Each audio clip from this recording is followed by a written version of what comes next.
الدراما يا جماعة هي مش مكسب وخسارة. العمل ده هيكسب كام وهيتوزع في كام دولة وكم منصة هتاخده وإلى آخره. في شيء مهم جدا هو اللي كان بيقصده السيد الرئيس في الحديث عن الدراما. الدراما المفروض انها بتوجه الى كل فئات وشرائح المجتمع، ولنا ان نتخيل ان ممكن الاعمال الدرامية تغير من الواقع في اشياء كثيرة جدا.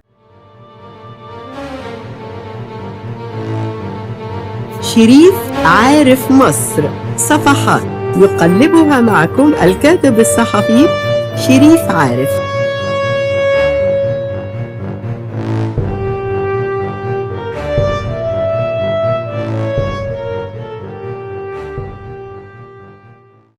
حقيقة أنا كنت سعيد قوي على مدى الساعات القليلة الماضية إن أنا أشارك بالحضور في مؤتمر تطوير الدراما المصرية أو مستقبل الدراما المصرية. وأول شيء أنا سعيد فيه حقيقي إن أنا أكون موجود في مسرح التلفزيون، وهو أهم كيان داخل اتحاد الإذاعة والتلفزيون. الشيء الثاني هو الجدية اللي لاحظتها من الهيئة الوطنية للإعلام ممثلة في الأستاذ أحمد المسلماني رئيس الهيئة، وده اتضح من خلال المناقشات اللي تمت وشارك فيها جزء كبير من نجوم مصر ومبدعيها. أنا بعتبر إن المكسب الرئيسي اللي حققناه هو إن النجوم دول رجعوا يدخلوا مبنى ماسبيرو تاني، وأنا في اعتقادي ولا زلت على إصرار في ذلك إن مصر خسرت كتير جدا في مسألة إن ماسبيرو يقف عند حده بهذا الشكل. ليه؟ لأن مصر عشان ترجع ماسبيرو محتاجة أن تنفق أضعاف الفترة اللي توقف فيها ماسبيرو أو وصل لهذه المرحلة. أهم شيء عجبني هو روح الجدية لدى كل المشاركين. يعني الأستاذ فاضل محمد فاضل المخرج الكبير اتكلم عن رحلة كبيرة ماذا يمثل. أيضا اتكلم الفنان محمد صبحي عن فكرة أجور الممثل، وحتى روى جزئية مهمة جدا في حوار بينه وبين الأستاذ محمود المليجي رحمه الله، وبيتكلم ازاي هو في يوم من الأيام بقى بيتقاضى 40 جنيه زيه زي محمود المليجي. على المستوى الشخصي عجبني قوي ان الاستاذ احمد المسلماني القى الكلمه الرسميه في البدايه واتكلم عن التحديات التي تواجه الدوله المصريه، خاصه في بناء الوعي الجمعي لدى المصريين. انما اللي عجبني اكتر هو انه جالس في وسط الناس، وما جلسش في الصف الاول وما جلسش على منصه، موجود في وسط الناس بيشارك برأيه وبيعلق زيه زي بقية الناس. هنا كان بيتكلم على جزئية بعيدا عن المنصب الرسمي في مسألة الإضاءة، والإضاءة هنا مش معناها ان انا انور، لا، هو بيتكلم ان مش كل مكان في ماسبيرو يمكن ان يضاء في لحظة، احنا بننور مكان مكان. وده مثال بمسرح التلفزيون المقام في المؤتمر. وأنا شخصيا بعتبر أن مسرح التلفزيون ده حدث من أهم الأحداث مش في تاريخ الدراما، في تاريخ الوجدان الشعب المصري. أنا أتذكر، يعني أنا ما عاصرتش ده، بس أنا أعرف أن في 7 فرق مسرحية خرجت من مسرح التلفزيون. وعلى الناس، يعني عكس ما الناس تتخيل، أن المسرح المصري مش كان بيورد للتلفزيون وبس، لا، التلفزيون أيضا المصري كان بيورد للمسرح المصري. تخيلوا 7 فرق مسرحية داخل مسرح التلفزيون. مسرح التلفزيون ده كان كيان كبير. عجبني أيضا فكرة الحديث عن تاريخ الدراما المصرية، وكنت سعيد قوي إن أنا بسمع وبشوف تترات لمسلسلات شهيرة مثل رأفت الهجان وليالي الحلمية وزيزينيا والمال والبنون إلى آخره. وكنت سعيد بوجود مجموعة كبيرة من الكتاب أمثال الأستاذ محمد جلال عبد القوي ربنا يدي الصحة، والأستاذ الكاتب الروائي الكبير الأستاذ إبراهيم عبد المجيد وغيره من المبدعين. ولكن أنا شايف إن إحنا لو توقفنا عند فكرة التاريخ يبقى العجلة بتاعت سياق الزمن نفسها بتتوقف.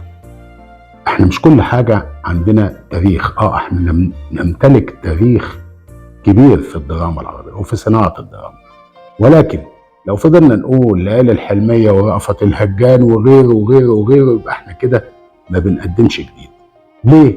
لأن السياق الزمني غير السياق اللي أنتجت فيه هذه الأعمال. النهاردة في عندنا وسائل مختلفة، النهاردة عندنا الإنتاج، الميديا عموما بينتج بشكل كبير وهو معتمد على الاي اي. الوسائل والمنصات اللي موجودة حاليا ما كانتش موجودة في هذا التوقيت اللي بنتكلم فيه عن هذه الأعمال. النهاردة عندنا منصات زي واتشت وغيرها. أيضا هناك فكرة الإنتاج المخصص للمنصة، طبعا كل ده ما كانش موجود.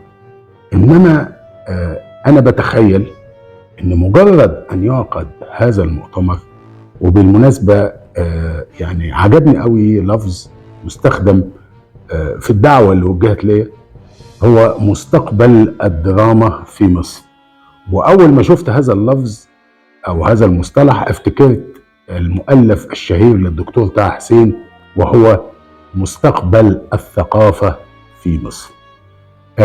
مستقبل الثقافة في مصر كما تخيله الدكتور طه حسين كان قائم 80% على التعليم. وأنا في رأيي أيضا أن مستقبل الدراما في مصر قائم على التعليم، ولكن التعليم المتبادل. الدراما المفروض أنها بتوجه إلى كل فئات وشرائح المجتمع، ولنا أن نتخيل أن ممكن الأعمال الدرامية تغير من الواقع في أشياء كثيرة جدا. في حاجة مهمة جدا وهو برنامج تعليمي تثقيفي كان بيذاع كل جمعة، أعتقد أن حضراتكم فاكرينه، وهو برنامج سر الأرض. سر الأرض ده كان بطولة أحمد آدم، وكان بيقدم فيه شخصية جميلة جدا وكوميدية اسمها القرموطي. أنا بدي مثال بداع على وجه التحديد. ليه؟ هو برنامج متخصص في التثقيف الزراعي، يعني هو موجه للفلاحين بالدرجة الأولى. البرنامج ده حقق نجاح وحقق الهدف التوعوي من مسألة الدراما. الدراما يا جماعة هي مش مكسب وخسارة. العمل ده هيكسب كام وهيتوزع في كام دولة وكم منصة هتاخده وإلى آخره. في شيء مهم جدا هو اللي كان بيقصده السيد الرئيس في الحديث عن الدراما. أهم حاجة هي أخلاقيات العمل نفسها وأخلاقيات الناس. الدراما مؤثرة بشكل كبير. أنا فاكر إن كان يعني في رأفت الهجان أيام ما كنا يعني لسه طلبة، كانت الناس كلها بتعمل تسريحة شعر ديفيد شارلي سمحون. الناس للأسف وممكن يبقى فيه سلوك سلبي، الناس كلها كانت بتشرب السجاير زي ما بيمسكها محمود عبد العزيز. أيضا كذلك كان مؤثر عادل إمام وغيره في أحلام الفتى الطائر. كل دي أعمال أثرت في الوجدان المصري، ولكن رغم ذلك كان بعض الإنتاج إنتاج هزيل. يعني أنا قعدت أتفرج على أجزاء من ليالي الحلمية وشفت برغم كل هذه البراعة في التمثيل والكتابة، كان البرودكشن يعني الإنتاج على قد حاله. يعني في بعض المشاهد كنا نتفرج سواء كانت جوه مطبخ أو انتريه أو حاجة، فتلاقي الأدوات اللي موجودة حتى أدوات بسيطة، بس كان في حاجة اسمها حرفية الكتابة. وأنا في رأيي إن الدراما في الأصل هي مخرج ثم كاتب ثم عمل درامي. ليه؟ الأصل في الشيء هو اختيار المخرج وليس العكس. يعني اللي بيحصل في الدراما دلوقتي إن احنا نجيب فلان الفلاني ونفصل عليه دور، ودي مشكلة كبيرة جدا، لأن الأصل هو المخرج. المخرج هو الذي يختار الكاتب، والكاتب هو الذي يحدد شخصيات العمل، ويختار بعد كده بالتعاون بينهم أو بانفراد من المخرج أو بالتعاون مع المؤلف من الذي يناسب اقتراح 1 و2 و3 للقيام بهذه الشخصية. وللأسف إن ده المعادلة دي وقت ما اختفت الدنيا حاجات كتيرة أوي اختفت. للأسف بقينا بنشوف الأرقام الفلكية ده، وأنا مش ضد على فكرة إن الممثل ياخد مبلغ كويس ونجوميته تقتضي ذلك، ولكن فكرة إن أنا أفصل الدور على الممثل أو إن فلان نجح فنعمل له جزء تاني وبدل ما ويبدأ بقى يتحول الدنيا إلى سخافات بعد ما كان عمل قوي استطاع إنه يحقق، للأسف بيتحول فيما بعد إلى حشو. نسأل نفسنا سؤال: الدولة المصرية هتستفيد إيه بكل ده؟ الدولة المصرية هتستفيد حاجة مهمة جدا، وهي بناء الوجدان المصري، تصحيح أخطاء كثيرة في المجتمع المصري، إن احنا نعمل بيها تغيير لهذا المجتمع، إن احنا نقدر نعمل شيء جديد. النقطة اللي لازم نتوقف عندها وهي فكرة التحديات. التحديات التي كانت، مش التحديات طبعا في الإنتاج، لا، التحديات اللي بتواجه الدولة المصرية، لابد من تأهيل الشعب المصري للتعامل مع تحدياته.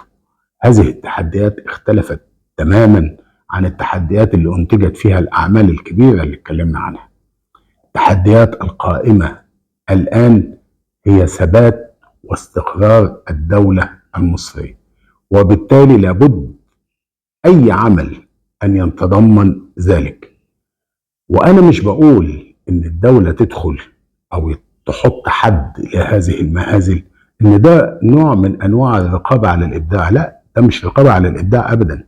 ده من حقك كدولة إنك تتدخل في حاجة زي دي، لا تمنع ولا تحجر، ولكن أيضا لك دور.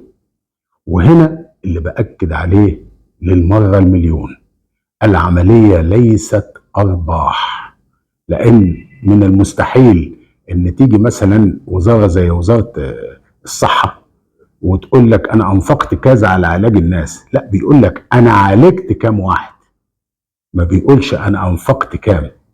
والمفترض أن الميزانية الرئيسية لهذا الجهاز العملاق هو ماسبيرو ميزانية توعوية خدمية، لا يهدف بالدرجة الأولى إلى الربح. مش بمعنى كده إن هو ما يغطيش تكاليفه، لا، يغطي تكاليفه، إنما في هدف أكبر من الماديات، وهو بناء الوجدان المصري.